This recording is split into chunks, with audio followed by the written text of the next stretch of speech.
Posibleng trap o patibong daw ang hinihinging certification ng Senado sa Kamara na interesado ang kasalukuyang 20th Congress na ituloy ang impeachment proceedings laban kay Vice President Sara Duterte.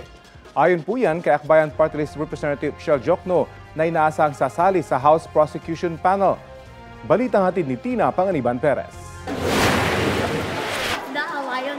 Naniniwala si Akbayan Representative Shell Jokno na dapat mag-ingat sa pagtugon sa hinihingi ng Senate Impeachment Court na sertipikasyon sa Kamara na interesado pa rin itong isulong ang impeachment proceedings ngayong 20th Congress. Sabi ni Jokno na inaasahang magiging bahagi ng prosecution team, baka raw ito isang trap o patibong.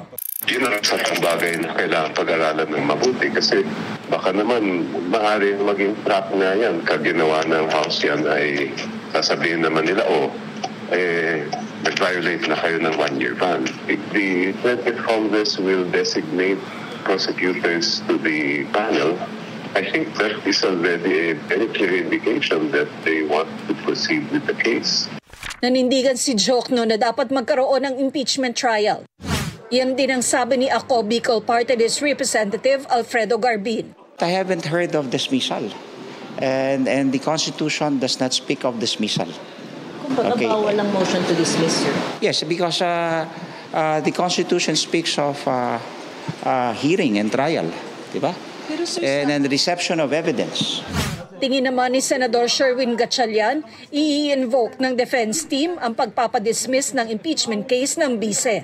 Oras na mangyari ito, posible raw pagbotohan niya ng mga senator judge. Makikita naman natin doon sa reply ni VP Sara na in-invoke nila yung constitutionality ng articles of impeachment. So yung reply na yon, I am very sure i-invoke ulit yun ng mga defense lawyers. At possible yan na magkaroon ng botohan. Possible yan. Kasi i-invoke nila yan eh. So kung merong tumutol or merong sumang-ayon among the senator judges, possible yan.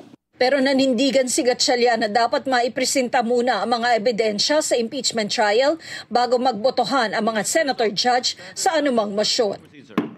Tina Panganiban Perez, nagbabalita para sa GMA Integrated News.